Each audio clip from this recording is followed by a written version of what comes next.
वैराग्य सतकम। वैराग्य सतकम भृतहरि द्वारा रचित एक रचना है। ईसा पूर्व की पहली या दूसरी शताब्दी में महाराज गंधर्वसेन उज्जैन के राजा हुआ करते थे। उनकी दो पत्नियां थीं।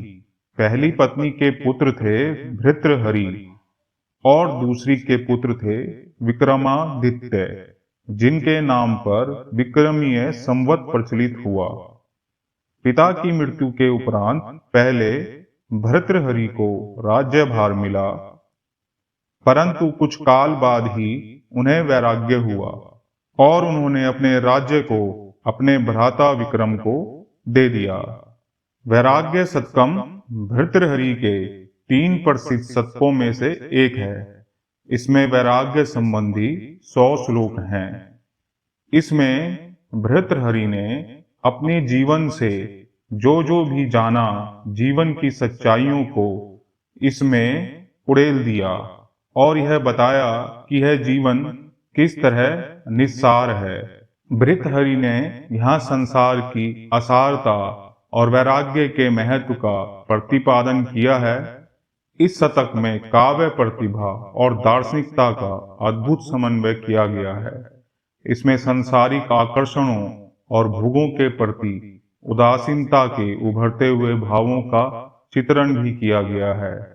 हम आपके सम्मुख प्रस्तुत करते हैं वैराग्य शतकम का सरल हिंदी अनुवाद, जो 10 दिशाओं और तीनों लोकों में परिपूर्ण है, जो अनंत है, जो चैतन्य स्वरूप है, जो अपने ही अनुभव से जाना जा सकता है, जो शांत और तेजोमय है।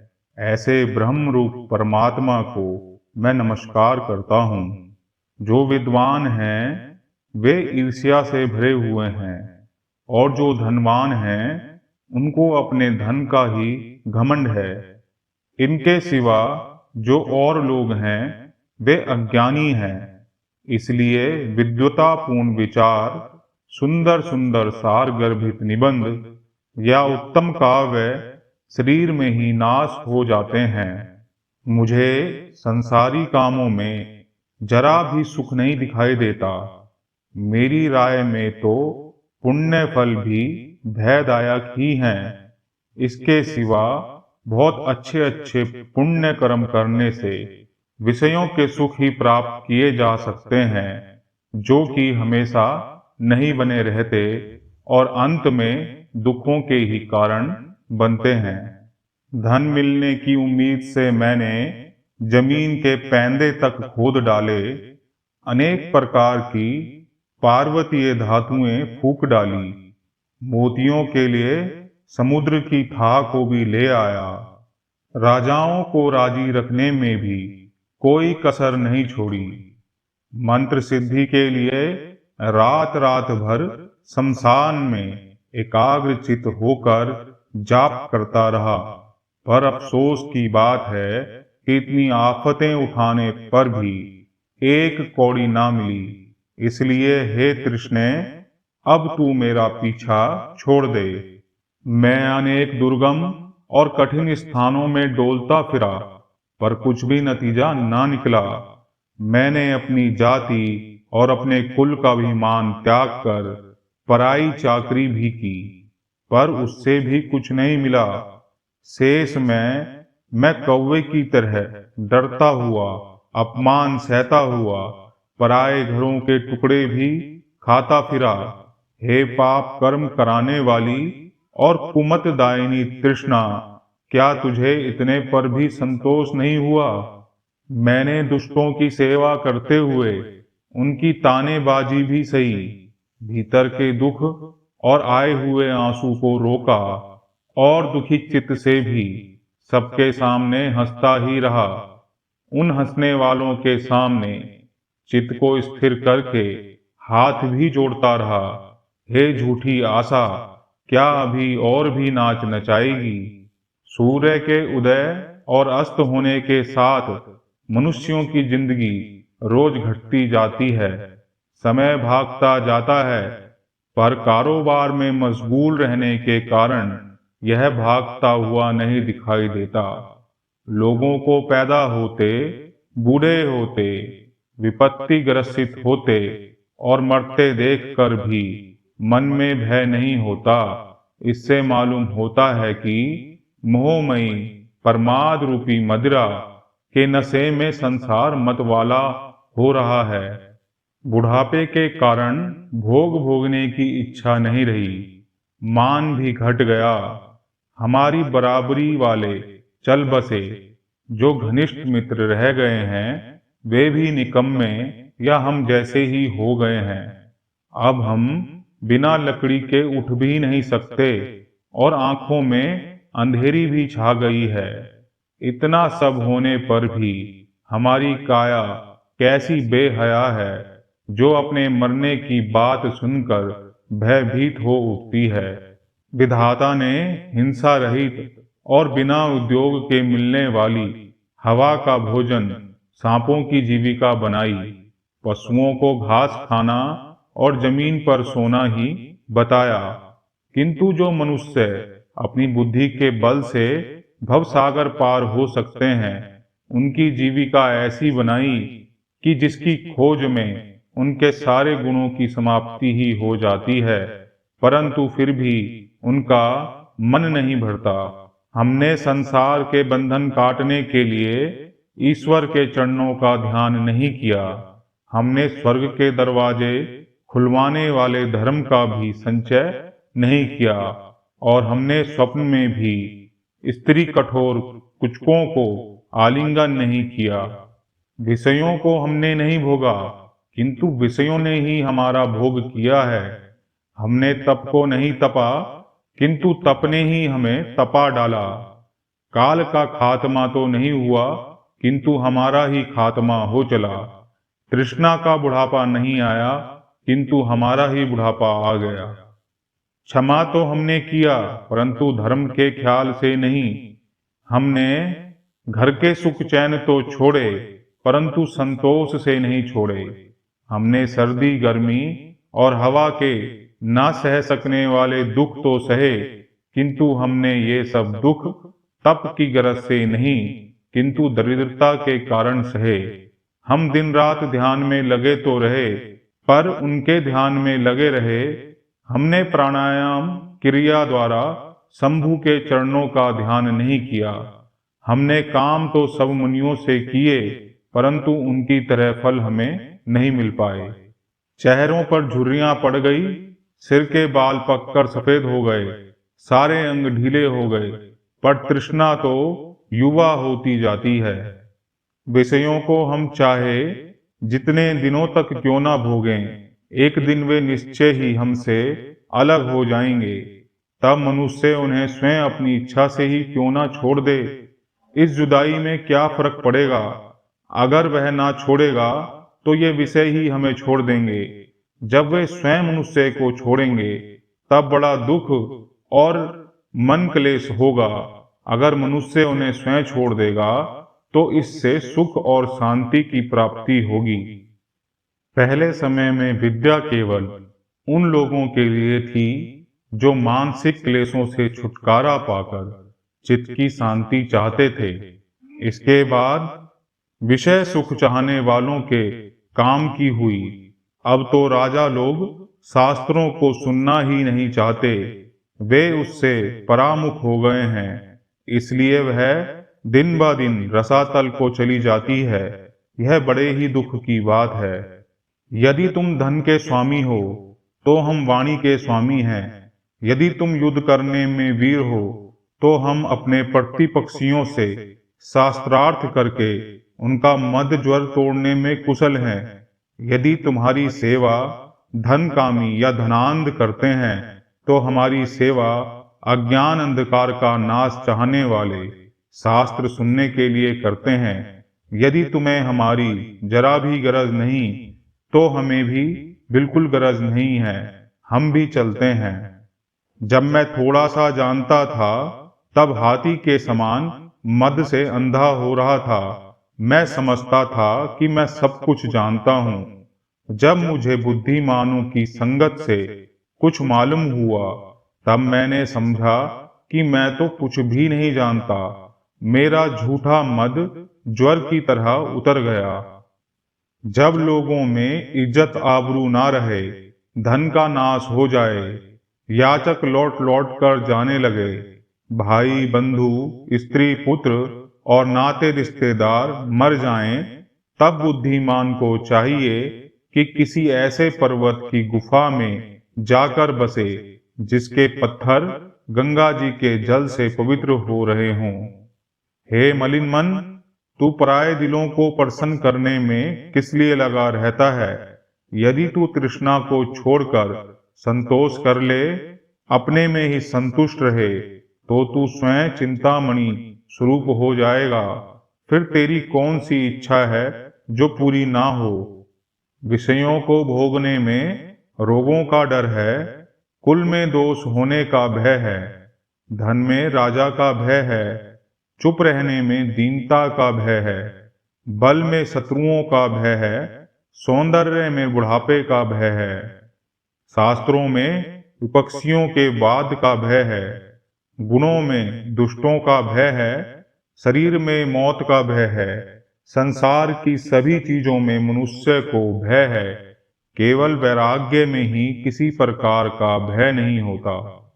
कमल के पत्ते पर जल की बूंदों के समान चंचल प्राणों के लिए हमने बुरे और भले का विचार ना करके क्या क्या काम नहीं किए। हमने धन और मद से मतवाले लोगों के सामने निर्लज्ज होकर अपने गुणों के कीर्तन करने तक का पाप किया। हे भाई, कैसे कष्ट की बात है। पहले यहाँ कैसे राजा राज करते थे, उनकी सेना हुआ करती थी, उसके राजपुत्रों का समूह हुआ करता था, उसकी राजसभा हुआ करती थी, उसके यहाँ कैसी कैसी चंद्रांगना स्त्रियां थी, कैसे अच्छे अच्छे चारण भाट और कहानी कहने वाले उसके यहाँ थे। वे सब जिस काल के वश हो गए, उसी काल को मैं नमस्कार करता हूँ। जिनसे हमने जन्म लिया था, उन्हें इस दुनिया से गए हुए बहुत दिन हो गए। जिनके साथ हम बड़े हुए थे, वे भी इस दुनिया को छोड़कर चले गए। अब हमारी दशा भी रेतीले नदी किनारे के वृक्षों की सी हो चली है, जो दिन दिन जड़ छोड़ते हुए गिरने को तैयार हो चले हैं। जिस घर में पहले अनेक लोग थे, उसमें अब एक ही रह गया है। जिस घर में एक था, उसमें अनेक हो गए हैं, पर अंत में एक भी नहीं रहता। इससे मालूम होता है कि काल देवता अपनी पत्नी काली के साथ संसार रूपी चौपड़ में दिन रात रूपी पासों को लुढ़का लुढ़का कर और इस जगत के प्राणियों की गोटी बनाकर खेल खेलता रहता है। हमारी समझ में नहीं आता कि हम इस अल्प जीवन में, इस छोटी सी जिंदगी में क्या क्या करें। अर्थात हम गंगा तट पर जाकर तप करें, अथवा गुणवती स्त्रियों से यथा योग्य सेवा लें, अथवा वेदांत शास्त्र का अमृत रस पिएं या काव्य रस का पान करें। आहा, वे सुख के दिन कब आवेंगे जब हम गंगा किनारे हिमालय की शिलाओं पर पद्मासन लगाकर विधान अनुसार आंख मूंद कर ब्रह्म का ध्यान करते हुए योग निद्रा में मग्न होंगे और बूढ़े बूढ़े हिरण निर्भय हो हमारे शरीर की रगड़ से अपने शरीर की खुजली मिटाते होंगे। वह समय कब आएगा जब हम पवित्र गंगा के ऐसे स्थान पर, जो चंद्रमा की चांदनी से चमक रहा होगा, सुख से बैठे होंगे और रात के समय जब सब तरह का शोरगुल बंद होगा, आनंदपूर्ण नेत्रों से संसार के विषय दुखों से थक कर सर्वशक्तिमान शिव की रटना लगा रहे होंगे। महादेव ही हमारा एक देव है, जानवी ही हमारी नदी है, एक गुफा ही हमारा घर है, दिशा ही हमारे वस्त्र हैं, समय ही हमारा मित्र है, किसी के सामने दीन ना होना ही हमारी मित्रता है।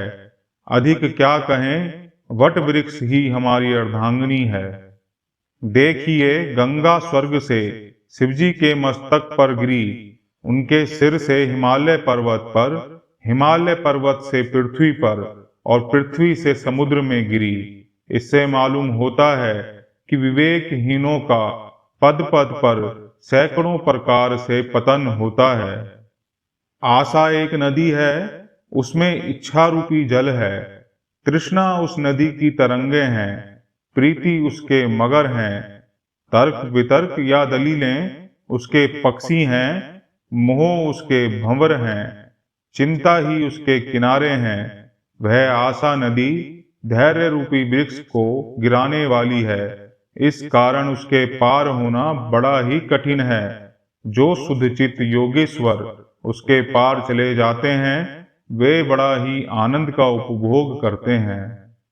ओ भाई, मैं सारे संसार में घूमा और तीनों भुवनों में मैंने खोज की, पर ऐसा मनुष्य ना देखा ना सुना जो अपनी कामेच्छा पूर्ण होने के लिए हथनी के पीछे दौड़ते हुए मदोन्मत्त हाथी के समान मन को वश में रख सकता हो। वे दिन जो धन के लिए धनवानों की खुशामद करने के दुख से बड़े मालूम होते थे, और वे दिन जो विषय आसक्ति में छोटे लगते थे, उन दोनों प्रकार के दिनों को हम पर्वत की एकांत गुफा में पत्थर की शिला पर बैठे हुए आत्म ध्यान में मग्न होकर अंतःकरण में हंसते हुए याद करेंगे। ना तो हमने निष्कलंक विद्या पढ़ी और ना धन कमाया, ना हमने शांत चित्त से सेवा ही की, ना स्वप्न में भी दीर्घ नयनीय कामनियों से गले लगे। हमने इस जगत में आकर कौवे की तरह पराये टुकड़ों की ओर ताक लगा के इसके अलावा क्या किया। सर्वस्व त्याग कर करुणापूर्ण हृदय से संसार और संसार के पदार्थों को सारहीन समझकर केवल शिव चरणों को अपना रक्षक समझते हुए हम शरद की चांदनी में किसी पवित्र वन में बैठे हुए कब रात बिताएंगे। हम वृक्षों की छाल पहनकर संतुष्ट हैं, आप लक्ष्मी से संतुष्ट हों। हमारा तुम्हारा दोनों का संतोष समान है, कोई भेद नहीं। वही दरिद्र है जिसके दिल में तृष्णा है। मन में संतोष आने पर कौन धनी और कौन निर्धन है, अर्थात संतोषी के लिए धनी और निर्धन दोनों ही बराबर हैं।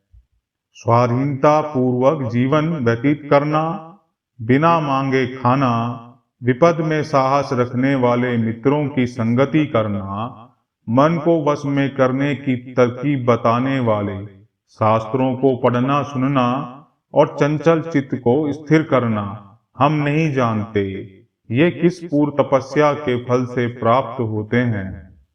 वे ही प्रशंसा भाजन हैं, वे ही धन्य हैं। उन्होंने ही कर्म की जड़ काट दी है, जो अपने हाथों के सिवा और किसी बासन की जरूरत नहीं समझते, जो घूम घूम कर भिक्षा का अन्न खाते हैं, जो दसों दिशाओं को ही अपना विस्तृत वस्त्र समझते हैं, जो सारी पृथ्वी को ही अपनी सैया समझते हैं, जो अकेले रहना पसंद करते हैं, जो दीनता से घृणा करते हैं और जिन्होंने आत्मा में ही संतोष कर लिया है। मालिक को राजी करना बहुत कठिन है। राजाओं के दिल घोड़ों के समान चंचल होते हैं। इधर हमारी इच्छाएं भी बड़ी भारी हैं, उधर हम बड़े भारी पद मोक्ष के भी अभिलाषी हैं। बुढ़ापा शरीर को निकम्मा करता है और मृत्यु जीवन को नाश करती है। इसलिए हे मित्र, बुद्धिमान के लिए इस जगत में तप से बढ़कर और कोई कल्याण का मार्ग नहीं है। देहधारियों के भोग विषय सुख सघन बादलों में चमकने वाली बिजली की तरह चंचल हैं।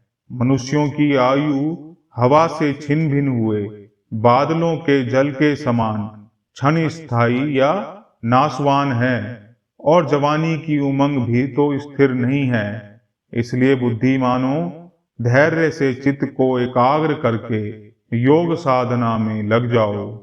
वह क्षुधार्त किंतु मानी पुरुष जो अपने पेट रूपी खड्डे के भरने के लिए हाथ में पवित्र साफ कपड़े से ढका हुआ ठीकरा लेकर वन वन और गांव गांव घूमता है और उनके दरवाजे पर जाता है, जिनकी चौखट न्यायतः विद्वान ब्राह्मणों द्वारा कराए हुए हवन के धुएं से मलिन हो रही है। अच्छा है, किंतु वह अच्छा नहीं जो समान कुल वालों के यहाँ जाकर मांगता हो। यह चंडाल है या ब्राह्मण है, यह शूद्र है या तपस्वी है, क्या यह योगीश्वर है? लोगों द्वारा ऐसी अनेक प्रकार के संशय और तर्क युक्त बातें सुनकर भी योगी लोग न तो नाराज होते हैं और ना ही खुश होते हैं। वे तो सावधान चित्त से अपनी राह वे तो सावधान चित्त से अपनी राह चलते चले जाते हैं। हे मित्र, वे पुरुष धन्य हैं जो शरद के चंद्रमा की चांदनी से सफेद हुए आकाश मंडल से सुंदर और मनोहर रात को वन में बिताते हैं, जिन्होंने संसार बंधन को काट दिया है, जिनके अंतःकरण से भयानक सर्प रूपी विषय निकल गए हैं और जो सुकर्मों को ही अपना रक्षक समझते हैं। हे चित्त, अब विश्राम ले। इंद्रियों के सुख संपादन के लिए विषयों की खोज में कठिन परिश्रम ना कर, आंतरिक शांति की चेष्टा कर, जिससे कल्याण हो और दुखों का नाश हो। तरंग के समान चंचल चालों को छोड़ दे, संसारी पदार्थ में और सुख ना मान, क्योंकि ये असार और नाशवान हैं। बहुत कहना व्यर्थ है, अब तू अपने आत्मा में ही सुख को जान। हे प्यारी बुद्धि, अब तू पवित्र फल मूलों से ही अपना गुजारा कर, बनी बनाई भूमि सैया और वृक्षों की छाल के वस्त्रों से अपना निर्वाह कर। उठ, हम तो वन को जाते हैं। वहां उन मूर्ख और तंग दिल अमीरों का नाम भी नहीं सुनाई देता, जिनकी जुबान धन की बीमारी के कारण उनके वश में नहीं है। ए चित्त, अब तू मोह छोड़कर सिर पर अर्धचंद्र धारण करने वाले भगवान शिव से प्रीति कर और गंगा किनारे के वृक्षों के नीचे विश्राम कर। देख, पानी की लहर, पानी के बुलबुले, बिजली की चमक, आग की लौ, स्त्री, सर्प और नदी के प्रवाह की स्थिरता का कोई विश्वास नहीं, क्योंकि ये सब चंचल हैं। हे मन, तेरे सामने चतुर गवैये गाते हों, दाहिने और बाएं दक्खन देश के उत्तम कवि काव्य सुनाते हों, तेरे पीछे चमर ढोलने वाले कनकों की मधुर झनकार होती हो, यदि ऐसे समान तुझे परस्पर प्राप्त हों, तू संसार रसास्वादन में ही मग्न होगा, नहीं तो सबका ध्यान छोड़ और निर्विकल्प समाधि में लीन हो जा। हे बुद्धिमानो, वासना के संग से बचो, क्योंकि उनके संग से जो सुख मिलता है वह क्षणभंगुर है। आप मैत्री, करुणा और बुद्धि रूपी सुख का संग करो। जिस समय नरक में सजा मिलेगी, उस समय यह वस्तुएं तुम्हारी सहायता नहीं करेंगी। किसी भी जीव की हिंसा ना करना, पराया माल ना चुराना, सत्य बोलना, समय पर सामर्थ्य अनुसार दान करना और चर्चा में चुप रहना, गुरुजनों के सामने नम्र रहना, सब प्राणियों पर दया करना और भिन्न भिन्न शास्त्रों में विश्वास रखना, ये सब नित्य सुख प्राप्त करने के अचूक रास्ते हैं। हे माँ लक्ष्मी, अब किसी और को खोज, मेरी इच्छा ना कर।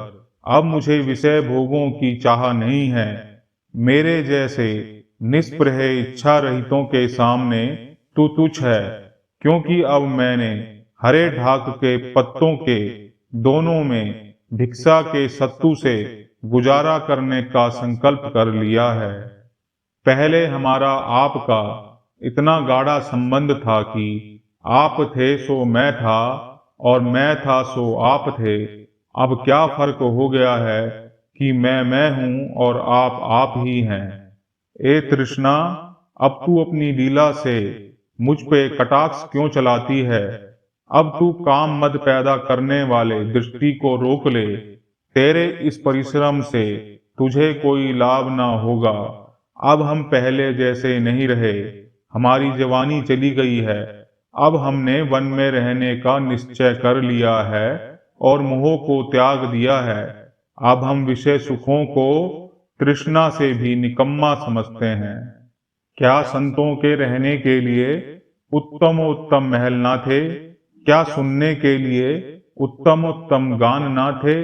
क्या प्यारी प्यारे संगम का सुख ना था जो वे लोग वनों में रहने को गए?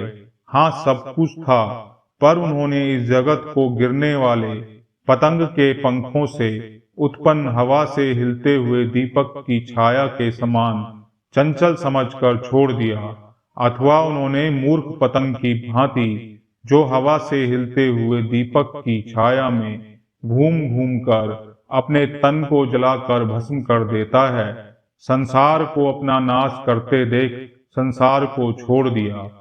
क्या पहाड़ों की गुफाओं में कंदमूल और उनकी चट्टानों में पानी के झरने नहीं रहे? क्या छाल वाले वृक्षों में रसीली फलवती शाखाएं नहीं रही?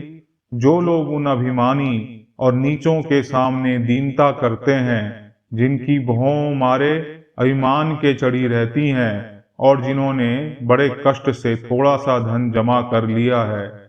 हिमालय पर्वत की वे चट्टानें जो गंगा जल की लहरों से उठे हुए छींटों से शीतल हो रही हैं और जहां जगह जगह विद्याधर बैठे हैं, क्या अब नहीं रहे हैं? जो लोग अपमान से मिले हुए पराये टुकड़ों पर गुजारा करते हैं। जब प्रलय काल की अग्नि के मारे श्रीमान सुमेरु पर्वत गिर पड़ता है, मगरमच्छों के रहने के स्थान समुद्र भी सूख जाते हैं, पर्वतों के पैरों से दबी हुई पृथ्वी का भी नाश होता है, तब हाथी के कान की कोर के समान चंचल मनुष्य की क्या औकात है? हे शिव, मैं कब अकेला इच्छा रहित और शांत होऊंगा? कब हाथ ही मेरा पात्र होगा? कब दिशाएं मेरे वस्त्र होंगे? मैं कब कर्मों की जड़ उखाड़ने में समर्थ हो पाऊंगा? अगर मनुष्यों को सब इच्छाओं के पूर्ण करने वाली लक्ष्मी मिली तो क्या हुआ? अगर शत्रुओं को पदानत किया तो क्या हुआ? अगर धन से मित्रों की खातिर की तो क्या? अगर इसी देह से इस जगत में एक कल्प तक भी रहे तो क्या? अगर चिथड़ों की बनी हुई गुदड़ी पहनी तो क्या? अगर निर्मल सफेद वस्त्र पहने या पीतांबर पहने तो क्या? अगर एक ही स्त्री रही तो क्या? अगर अनेक हाथी घोड़ों सहित अनेक स्त्रियां रही तो भी क्या? अगर नाना प्रकार के व्यंजन भोजन किए या फिर शाम को मामूली खाना खाया तो क्या? चाहे जितना वैभव पाया, पर यदि संसार बंधन को मुक्त करने वाली आत्मज्ञान की ज्योति ना जानी तो कुछ भी ना पाया और कुछ भी ना किया।